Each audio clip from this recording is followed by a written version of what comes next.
Bonsoir, donc je m'appelle Jeannick Dumais, je suis une éclabousseuse de vie, une éclabousseuse de joie. Je suis surtout un être infini hors définition, mentor, healer pour que tu puisses transcender les intensités de la vie, en particulier le deuil, et puis aussi auteure conférencière, canal de lumière, et voilà, je transmets des messages de la lumière, des messages de mon fils envolé. Et aujourd'hui, alors, je prends des thèmes qui sont généraux et je les développe en général dans le cadre du deuil, puisqu'en fait, la vie est mon propos et le décor, c'est la mort et le deuil. Puisque j'ai vécu moi-même donc un deuil précoce, ce que j'appelle un deuil précoce, enfin une mort précoce. Bon, pas précoce, tout est relatif, mais voilà, mon fils aîné est mort à 28 ans en août 2020. Et ça remet en question bien sûr, plein de choses dans ma vie, en particulier, en fait, tous les outils qui sont proposés ici, ce qu'on peut appeler sur le plan spirituel ou en développement personnel. Et aujourd'hui, en fait, je voulais parler de l'aisance, puisque c'est quelque chose, en fait, que j'ai choisi. Alors, l'aisance, c'est dans le sens où je l'entends, moi. C'est pas forcément la facilité, mais c'est plutôt l'harmonie, la fluidité, quelque chose qui permet, en fait, que les choses se passent euh, le plus en harmonie possible, d'avoir de l'aisance même à travers les intensités qu'on traverse. Parce que souvent, quand il y a un trauma, quand il y a un drame, quand il y a quelque chose qui est difficile, la tendance que l'on va tous avoir, c'est de surcontracter encore plus. Alors peut-être que déjà au naturel, on peut être contracté, mais là, en fait, c'est lâcher ça, c'est-à-dire de ne pas en rajouter. On est déjà en train de vivre quelque chose de difficile, on est déjà en train de vivre un deuil, on est déjà en train de vivre une séparation peut-être, parce qu'il y a d'autres formes de deuil, c'est pas forcément la mort de quelqu'un, mais voilà, ça peut être la mort d'une période de notre vie, ça peut être aussi la mort, je sais pas, le deuil d'une maison quand on déménage, le deuil d'une relation, le deuil de plein de choses. En tout cas, quand on est en train de vivre quelque chose d'extrêmement intense, on peut malgré tout, enfin pour moi c'est une demande que je me suis faite, que je fais à l'univers, à la vie, à Dieu, c'est comme tu veux, au divin, euh, de choisir l'aisance, de demander d'avoir de l'aisance dans le processus, en fait, dans tout ce que je suis en train de traverser. Et ça peut prendre des formes différentes. Donc c'est vrai que moi c'est quelque chose que j'avais déjà commencé à choisir avant, c'est-à-dire de demander ce que les choses se passent le mieux possible, en tout cas le plus facilement possible. Alors tu me diras, si ton fils est mort, c'est ce qu'il y a de pire, donc à la limite tu t'en fous que tout devienne une catastrophe. Non, tu peux aussi choisir quand même de l'aisance. Par exemple, nous, voilà, il y avait un souhait qu'on avait, c'était absolument que le corps de notre fils soit ramené à la maison. Il est mort à l'hôpital et on voulait vraiment que son corps euh, soit exposé après à la maison et qu'il ne soit pas dans un funérarium. Et il est mort un vendredi soir, donc un vendredi soir, administrativement, ça peut être beaucoup plus compliqué. Alors, on n'a pas pu avoir son corps tout de suite, il est arrivé que le lendemain, mais ça s'est passé avec aisance, c'est-à-dire qu'on n'a pas eu de soucis. Pareil, il n'est pas mort dans le même département, donc il a fallu faire des papiers. Et en fait, normalement, les mairies ne sont pas toujours ouvertes le samedi matin. Et tout s'est passé, on va dire, euh, le mieux possible, en fait. On a eu de l'aisance dans ce processus-là aussi. Tout le voilà, quand tu dois organiser, tu dois recevoir, je sais pas, c'était plus de 150 personnes à la maison par rapport, après la cérémonie de l'enterrement. Les gens qu'on connaissait, pour être traiteurs, en fait, ils partent en vacances. Et ils ont accepté, en fait, voilà, comme on les connaissait un petit peu, ils ont quand même fait un buffet, ils nous ont préparé des trucs, juste, voilà, juste pour, alors oui, peut-être que c'était parce que c'était un jeune qui était mort, qui nous connaissait, c'était parce qu'il nous aimait bien, mais c'est aussi parce qu'en fait, c'est un choix de choisir l'aisance, que même au milieu des pires trucs, tu peux aussi avoir des choses qui se passent, on va dire, le plus fluidement possible. Après, donc ça, c'est sur des choses pratiques, on va dire, d'avoir de l'aisance peut-être dans tous les papiers administratifs qu'il peut y avoir à faire aussi. Et d'avoir de l'aisance, peut-être, c'est aussi à un autre niveau, pas juste au niveau des choses pratiques, mais aussi peut-être dans les rencontres qu'on va faire. Pour moi, c'est ça, en fait. C'est ça aussi de demander de l'aisance. C'est-à-dire, ce n'est pas rester dans la contraction. Ce n'est pas rester dans la lutte. Ce n'est pas rester euh, dans cette ce n'est pas rester figé, en fait, dans le drame, dans la douleur, dans la souffrance, même si la douleur, la tristesse, la souffrance est là. Quelque part, en la laissant s'exprimer, on permet aussi d'avoir plus d'aisance, en laissant les larmes couler, en nommant la souffrance, en nommant la tristesse. On peut aussi arriver à avoir plus d'aisance dans les relations qu'on va avoir autour de nous, que tout devienne plus fluide quelque part pour nous. Et en fait, je crois que je vais lire le message de l'envolé parce que je lui ai demandé de me transmettre un message pour vous par rapport à ça, par rapport à l'aisance, à travers les intensités. Et voilà, on dit un petit peu quand même les mêmes choses. Je suis un peu inspirée. Alors, attends, parce qu'en fait, le message, il est sur mon ordinateur, donc il faut que je le retrouve sur mon ordinateur. Tac, tac, tac. Il doit être là, il est là. Voilà, ça va être un petit peu plus parlant pour vous si je vous le partage là maintenant. Et puis après, on pourra continuer à discuter. Alors, est-ce qu'il est là? Oui, il est là. Donc moi, en fait, les questions sont très simples, hein. En fait, je travaille donc en écriture, ce qu'on appelle, alors c'est à moitié, c'est pas l'écriture automatique parce que c'est pas mon bras qui écrit tout seul, c'est plus l'écriture intuitive, mais inspirée. Enfin voilà, je m'adresse en fait à mon fils et après je me mets à taper très très très vite. Donc la question que je lui ai posée, c'est: que peux-tu me dire sur l'aisance? Je ne te parlerai pas d'aisance, mais de fluidité. Huiler les rouages rouillés. Huiler avec l'amour. Lâchez les nœuds trop serrés. Pour cela, détendez-vous. Arrêtez de vous crisper constamment, figé dans la douleur.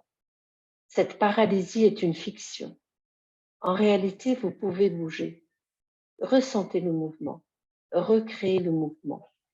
Que la danse de la vie reprenne, même dans la houle la plus forte. Au sein de la tempête, ne luttez pas. Soyez en harmonie avec les vagues les plus fracassantes. Cela vous évitera d'être fracassé. Voilà. J'espère que ça vous parle. Effectivement, c'est d'aller avec le mouvement. Donc, même si le mouvement est douloureux, même si le mouvement est intense, c'est d'aller avec au lieu de se crisper, en fait. Et c'est au sein même de l'intensité, choisir l'aisance.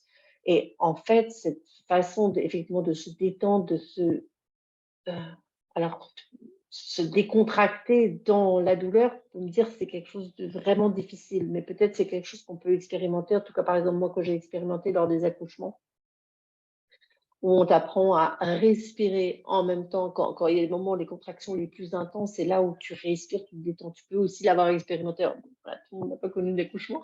Et puis surtout, si tu es anesthésié, ben, tu vas vraiment vivre ça. Mais juste le fait, par exemple, quand tu as froid, là, il y a un petit coin d'air, par exemple, dans la maison. Si je me crispe, vous voyez tout de suite le mouvement dans mon corps, quelque part, je vais avoir encore plus froid parce que je vais empêcher au sang de circuler et je vais avoir encore plus froid. Donc ça, c'est quelque chose, c'est une expérience que vous pouvez avoir fait, que tout le monde peut faire. Si il fait très chaud, je peux aussi, quand je me contracte et en fait, ça me fait transpirer encore plus, par exemple. Et si je me détends, je ne dis pas que s'il fait 35, le soudain, tu vas plus avoir que 18 degrés. Et que s'il fait 5 degrés, tu vas passer à 25. Mais en tout cas, si tu te détends, si tu respires à ce moment-là, il va se passer quelque chose de différent. Et ça, tu peux l'expérimenter aussi quand il y a quelque chose qui t'angoisse, quelque chose qui te fait peur. Et si tu arrives quand même à ce moment-là à te poser, te dire, je prends une respiration complète, ou j'ouvre complètement le diaphragme, je baisse les épaules, peut-être je relâche complètement les bras, je fais, voilà, je détendre. Pour moi, c'est quelque chose à faire aussi avec le corps pour accompagner ça. Alors bien sûr, quand tu es en plein dans la phase, on va dire, la plus aiguë du deuil, ça peut être, voilà, tu peux avoir la gorge nouée, l'estomac serré, mais c'est là-dedans, en fait, aussi aller respirer et demander de l'aisance dans tout ce que tu as à traverser. Et demander de l'aisance peut-être pour les personnes que tu vas rencontrer, les circonstances, peut-être pour pouvoir exprimer ton deuil, pour pouvoir euh, en parler autour de toi, pour pouvoir aussi accéder à qui serait la plus grande contribution pour toi, en fait?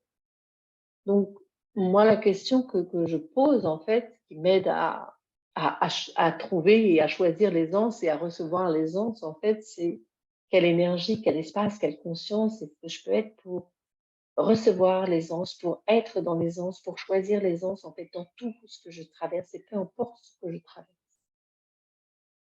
Simplement poser la question, pas chercher de réponse, mais juste poser la question et ça fait bouger l'énergie, en fait, et laisser venir. Et je peux la poser plusieurs fois par jour. C'est voilà, j'ai demandé, OK, bon, d'avoir de l'aisance dans ce processus. Je ne demande pas que l'aisance, je demande aussi d'être dans la conscience, je demande aussi plein de choses. Mais aujourd'hui, le thème, c'est ça, en fait, c'est l'aisance. Donc, effectivement, comme dans le message de l'envolée, c'est cette fluidité, cette harmonie quelque part. Et l'harmonie, même dans les vagues, voilà, les plus fracassantes, même dans les vagues les plus intenses, même dans les moments les plus douloureux, les plus aigus, arriver en fait à avoir cette aisance, c'est-à-dire alors ça peut pas être le confort, comme on pourrait dire, par rapport à la définition du mot aisance, mais quelque chose qui devient plus naturel. On se laisse porter en fait par le mouvement au lieu d'être en lutte et d'être contre, où là, ça devient encore plus dur. Choisir de l'aisance dans le processus du deuil, ça peut être par exemple rencontrer des associations, d'autres personnes enfin, qui vont vous soutenir. Ça peut être, je sais pas, être invité à faire euh, un voyage dans un lieu ressourçant. Il y a plein de choses en fait. Ça peut être tout simplement euh, de se mettre ben, voilà, à écrire comme j'ai écrit. Ça peut être des choses très très simples aussi, d'arriver à d'avoir de l'aisance pour recevoir, pour percevoir les signes en fait que nos envolées nous envoient. Ça peut être aussi cette question-là à poser. Quelle énergie, quel espace, quelle conscience est-ce que je peux être pour avoir de l'aisance à percevoir, à capter tous les signes que l'invisible m'envoie, que mon envolé m'envoie. Juste poser la question. Ça, poser la question, c'est vraiment un truc qui est important pour moi et il est bientôt, et voilà, il y a le cahier des questions qui va être publié en juin. Donc, c'est le cahier des questions qui est associé en fait à mon livre Il va y avoir encore tellement de jours, où là, c'est le récit en fait de mes 3 mois de deuil, des 3 premiers mois du deuil juste après la mort de mon fils. Et en fait, dans le cahier des questions, j'ai rassemblé toutes les questions que moi j'ai posées, les questions ouvertes que j'ai posées après la mort de mon fils et qui m'ont aidé à créer quelque chose de différent. Donc des questions comme celles que je viens de vous proposer ou aussi des questions, qu'est-ce qu'il y a d'autre comme possibilité maintenant? Qu'est-ce qui est possible avec cette mort pour moi? Comment est-ce que je peux créer une vie avec aussi de la joie maintenant qu'il est mort? Qu'est-ce qui est possible pour moi de vivre maintenant avec mon mari, avec nos autres enfants et avec cette composante en fait de l'aîné qui n'est plus là physiquement? Et voilà, qu'est-ce que je peux vivre avec mon fils envolé maintenant qu'il n'y a plus de corps? Quelle contribution est-ce que je peux être pour lui? Quelle contribution est-ce qu'il peut être pour moi? Donc, des tas de questions comme ça. Et là-dedans, c'est vraiment de demander de l'aisance dans tout ce qu'on va avoir. Alors avant, moi, évidemment, c'était des choses que j'avais développées pour demander de l'aisance, bah, par exemple, dans les processus techniques, pour l'ordinateur, pour me connecter, faire un direct sur Facebook, des choses comme ça. Mais bien sûr que l'aisance, c'est dans plein de domaines de la vie. Alors, on peut s'entraîner sur des petites choses, mais tu vas me dire, oui, mais moi, je suis dans un truc, je ne peux pas avoir d'aisance si je suis dans la souffrance. Eh bien, si, ça peut paraître paradoxal, mais c'est possible. Et c'est vraiment ça, c'est de se dire, bah, dans le moment le plus intense, le plus aigu, peut-être ça peut être quelque chose à faire simplement avec la respiration ou avec le corps. Dire, bah, là, et si je choisissais l'aisance, est-ce que ça changerait? Donc peut-être juste me poser cette question, pas me dire, OK, quelle énergie est-ce que je peux être pour choisir l'aisance? Parce que j'ai peut-être pas encore décidé, vous n'avez peut-être pas encore décidé de choisir l'aisance. Alors simplement poser la question: «Et si je choisissais l'aisance? Et si j'acceptais de recevoir de l'aisance dans ce processus? Est-ce que cela changerait quelque chose?» Poser la question et ressentir. Donc au moment où c'est peut-être, pour moi c'est ça, c'est des petits post-it, c'est des petits mémos à avoir, sous la main quand ça nous prend. Alors bon, peut-être que quand ça te prend, tu es juste en train là de pleurer toutes les larmes de ton corps et tu es juste dans le moment de contraction intense et voilà, il ne se passe rien à ce moment-là, mais peut-être qu'après, si tu es un petit peu calmé, que tu arrives voilà, un petit peu la vague qui redescend un petit peu, tu peux avoir poser la question: «OK, comment est-ce que je peux avoir plus d'aisance pour la prochaine vague? Est-ce que je peux reprendre maintenant mon souffle au lieu de rester dans la contraction de la vague?» Et après, quand la vague d'après arrive, je contracte encore plus et après je contracte encore plus et à la fin, voilà, c'est que de la contraction. Alors là, je le fais avec le corps, mais c'est une contraction aussi intérieure, c'est une contraction, mentale, psychologique, physique, enfin voilà. Et j'ai plus de haut-parleurs. Bon, alors, j'espère que vous allez m'entendre quand même, puisque le son est passé à ouais, pardon. OK, bon, ben voilà, je demande de l'aisance dans le processus. Je n'ai plus, je pense que le son fonctionne quand même, je vais vérifier. Est-ce que ça fonctionne quand même?